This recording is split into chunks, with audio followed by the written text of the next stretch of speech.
Product development at Saab has always meant an exhaustive pursuit of safety, performance, and reliability through every means possible. But sometimes you have to go outside the lab for results. In 1986, Saab came to Talladega Superspeedway in Alabama with 3 standard Saab 9000s. When they left, they had completed 100,000 kilometers non-stop and won no less than 21 international records and 2 world records. October 1996. 10 years later, and Saab is back at Talladega with standard 900s and a contingent of 120 guest journalist drivers from around the world to challenge their previous records. Legendary rally champion Erik Carlsson tells us why. The first reason was we'd like to have this 10-year jubilee. You know, we were here 86 and put a lot of records, even world speed record around here. And now we like to do with our new Saab 900 to show people as that's also a very sporty car and it lasts around here as long as we can last here. The project began with a random selection of cars from the Saab assembly line in Trollhättan, Sweden. Jochen Janfers with the FIA confirms the selection and seals the car's major components to certify that they are production cars. The next stop is Germany, at the Hockenheim Ring, one of many training areas around the world where journalists who will be doing the bulk of the driving in Talladega are acquainted with high-speed driving in the Saab 900. This challenging track provides an excellent preview of the 900's handling characteristics. Finally, the team arrives at Talladega, the 2.6-mile, 4.2-kilometer super speedway that will be home to the 900 for 8 long days and nights. Final checking gets underway as the 6 900s, turbos, V6s, and 2.0-liter 4-cylinder cars are put through their paces. Standard except for the roll cage and 6-point safety belt required by FIA rules, all cars prove ready for the challenge. The track, however, is another story. Badly in need of repaving, last done in 1979, it will be a force to contend with this time. Simo Lamipinen, in charge of driver training, describes the challenge of finding a good line. On this track in Talladega, there are really a couple of different ways to go round a very fast lap. Either you drive up on the banking or you drive down. Now it's going 150 miles an hour. Absolutely flat out maximum.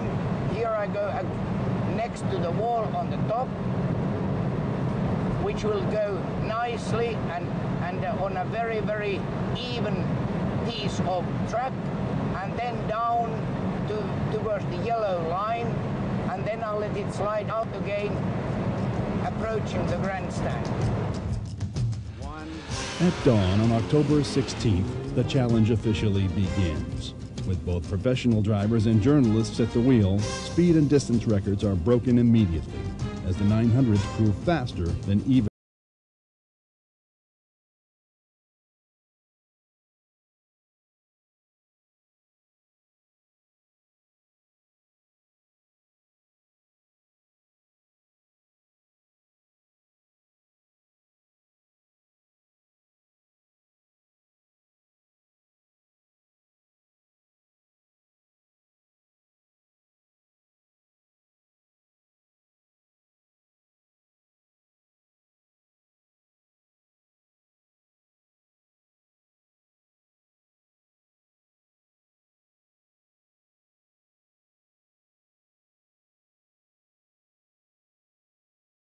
team leader Bo Swanner sums up the first day's results.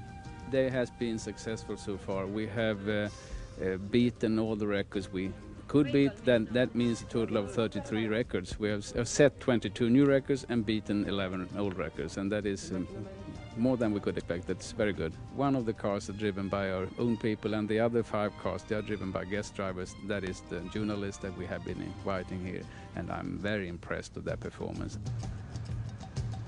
And the word is spread as journalists tell their story.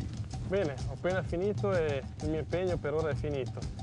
Welcome to Talladega Superspeedway in Alabama. Saab's 900. Also es war ein wunderbares Gefühl, 7 Uhr in den Sonnenaufgang hineinzufahren. This is a very hearty welcome from the Talladega Speedway in Alabama. Så ligger jag då här i Victory Lane. As drivers, they themselves hold these endurance records. As evening falls, the two turbo cars continue their non-stop runs into the night.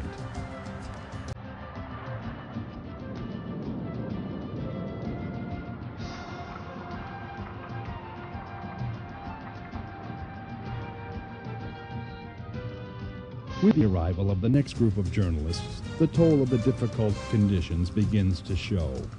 Pea-sized stones from the degenerating track surface are causing damage to the radiators at these constant high speeds.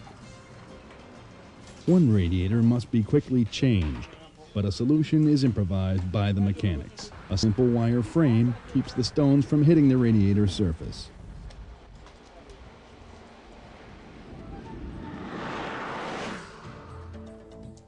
As night falls, so do records set just days earlier. But rain is predicted overnight, and as was shown 10 years earlier, that can make a big difference. In the pre-dawn hours of October 18th, a violent storm moves in.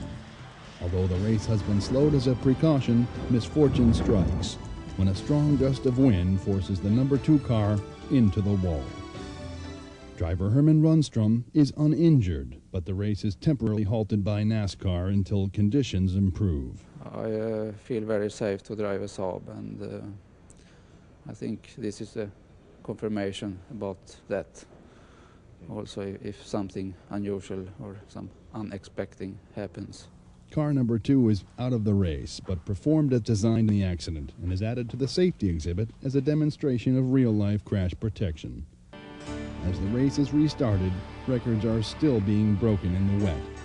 Henny Hems, a journalist from Holland, improves on the 1-hour time set earlier in the week by a Saab professional driver.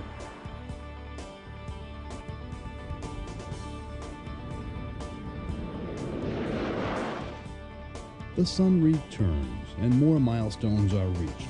In maintaining the standard Saab service plan, a 20,000-mile service is performed on the number 1 car in just over 2 minutes.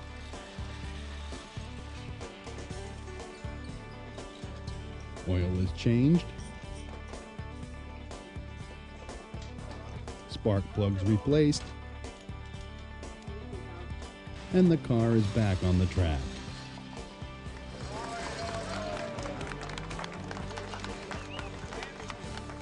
True to form, the journalists had a lot to say about their experiences. Even in the really tight turns, when you're completely flat out, it stays very, very stable, very calm. And if you do make a mistake, it's quite forgiving. Good, easy car to drive, certainly. The cars I've driven extremely hard, and they felt absolutely great. And the turbo I was driving earlier was pulling 150 miles an hour indicated, and with no big drama. It was an interesting motor car and really good fun. It's very enjoyable for me drive here. It's formidable, fantastic. Saab has always had a very good reputation of building very good, reliable motor cars, and the fact that they can come here and run these cars for so long completely reliably, I think just confirms everything that we've always suspected about Saab. Once again, rain is predicted overnight, and clouds move in. Pit manager Kent Johansson is ready. We are going to use new tires. It is going to get real wet. As the last way out, we're going to use full threaded tires. We are prepared for it, and if the worst comes to, if we have really had bad weather, then we're going to recommend that we're going to stop the race for a while. So we won't take any risk. It's not so slippery on the track. You can't see anything. That's the big problem. As day breaks, the times are still on schedule and all has run smoothly. Through all the posting and breaking of records, no one has lost sight of the greatest achievement of this challenge, the 25,000-mile mark established in 1986 with the 9000s. As this point is neared, anticipation builds. On October 23rd, Saab 900 Turbo number 1 crosses the line to set a new international record with an average speed of 140.709 miles per hour. In total, Saab has set some 40 new records for speed and endurance, reinforcing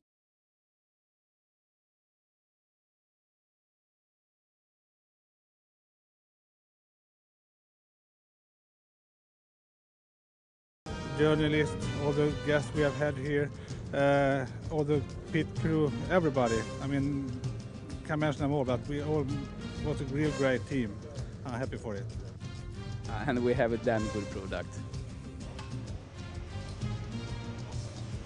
As the event concludes, FIA inspectors certify that all the cars are exactly as they were when they left the factory. Yeah, that looks good. The cars and drivers get a well-deserved rest after traveling the total equivalent of 100,000 miles, averaging over 120 miles per hour, while performing flawlessly. Thank you very much for all of you who've been driving and all who have helped us with families and everything around Talladega. And I hope we can see you again in the near future. Thank you.